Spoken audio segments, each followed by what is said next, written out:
My dear students, now we have to discuss each and every step of the interview process in little more detail. First step is know the job.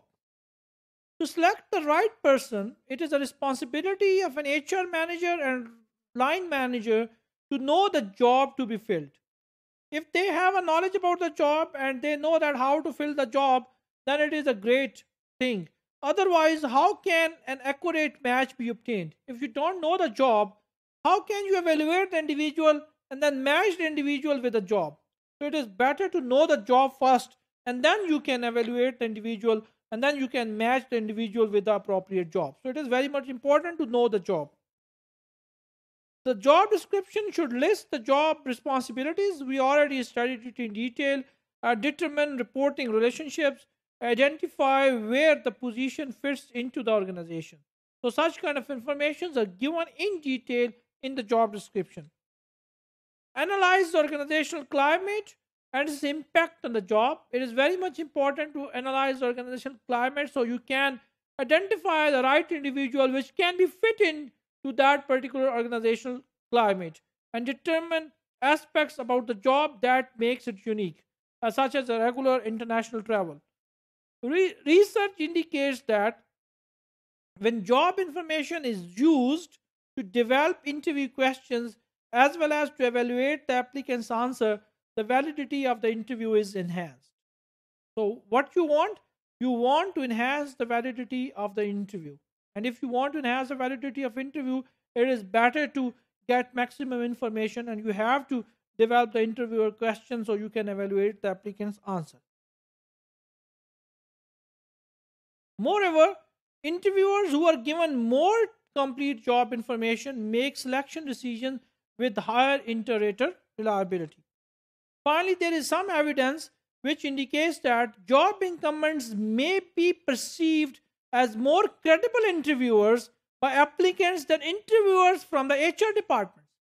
The people who are the job incumbents can be better interviewers, can be perceived as the better interviewers as compared to the interviewers from the HR department. So, after knowing the job, you have to know the skills and qualification as well. Means one portion was the job description. Now, the second portion is related to the job specification. It must be stressed out that the formal qualification, experience, abilities, knowledge, skills required must be relevant to the job related, that is, must be present if the applicant is to perform the job successfully. So it is very much important to know about the formal qualification, the experience of the person, the knowledge of the person, the skills related to the job, and the abilities and the attitude which are more appropriate for the job. So then you can match the job description with the job specification. It is found that when interviewers claim to select candidates high on conscientiousness, it was extroversion that was most correlated with interviewer success.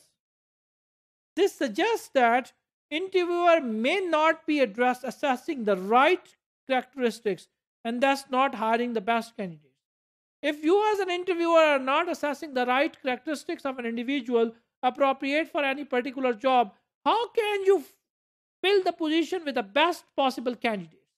You would not fill the position with the best possible candidates, and there are chances that the candidates who are not fit for the job would be hired by the company, and it would lead to very poor profitability in terms of employee turnover and employee absenteeism.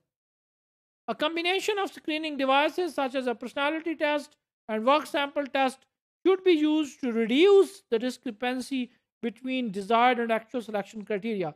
So it is always recommended to conduct an interview of the person after getting people through the test and different kind of a work sample test. So establishing unnecessary requirements may eliminate many good candidates and lead to the charges of discrimination as well.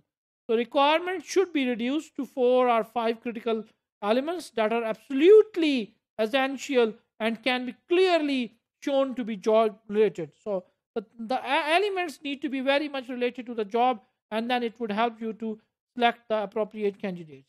And if candidates are to be measured on common standards, it is vital for the HR manager to discuss critical selection factors with line manager involved in the selection process.